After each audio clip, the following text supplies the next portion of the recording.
Okay, let's dive in. We're looking at, well, a pretty significant new report focusing on Kenya, specifically gold. Yeah, this comes from Swiss Aid, and it makes some pretty bold It really claims. does. The core claim that Kenya's become essentially a major hub for gold smuggling.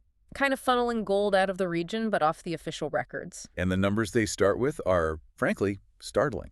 Official Kenyan exports for 2023, just 672 kilos. Right. Sounds like not very much. But then Swiss Aid estimates that over 2 tons are actually smuggled out every year. That's what, over 2,000 kilos? Exactly. It's a huge difference, just a massive gap between the official story and their findings.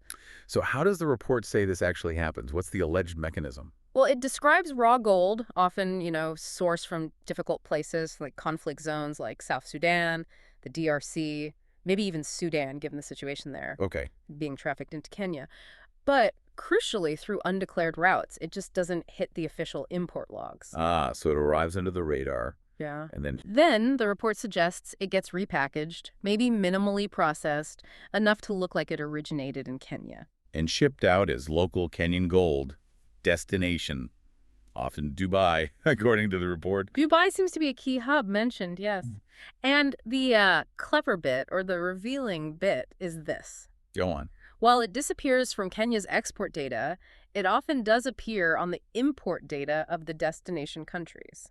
So that mismatch is the smoking gun, so to speak, where researchers spot the discrepancy. That seems to be a key part of the evidence presented, yes. The numbers just don't add up otherwise. And the report is quite direct, suggesting this isn't some deeply hidden thing.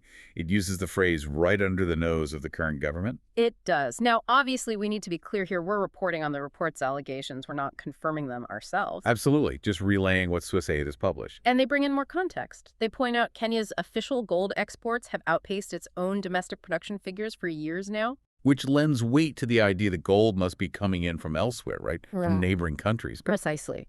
Especially countries facing instability, conflict, where tracking origins is, well, extremely difficult. So let's step back. Why should you, listening to this, care about gold smuggling allegations in Kenya? What are the wider implications here? Because the report argues this isn't just about, say, dodging taxes or customs duties.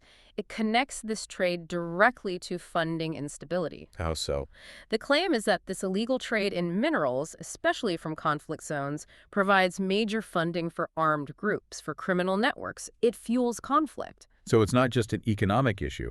It's potentially feeding violence and destabilizing whole regions. That's the core concern highlighted. It has devastating real-world consequences that go way beyond just trade statistics. And the report also mentions this isn't unique to Kenya in the region. No, it points to Uganda and Rwanda also having suspiciously high gold export numbers relative to their known production. And all three, Kenya included, face these accusations of essentially exploiting minerals coming out of the DRC. It paints a picture of a wider regional dynamic, certainly. Is there any response mentioned? Is Kenya doing anything? Well, the report does note that Kenya is apparently setting up a dedicated police unit, something specifically tasked with tracking illegal mineral trade. Okay, so a step, perhaps. A step, yes. But the report ends on a pretty cautionary note. Which is? Basically, raising fears that the damage already done, the networks established, the instability funded, it might be really hard to undo, perhaps even irreversible. The spotlight for now is very much on Kenya. So, wrapping this deep dive up, the core issue is this huge gap between official gold records and the estimated reality of smuggling, and the really serious knock-on effects this trade might be having way beyond Kenya's borders. And I suppose the final thought the report leaves you with is this.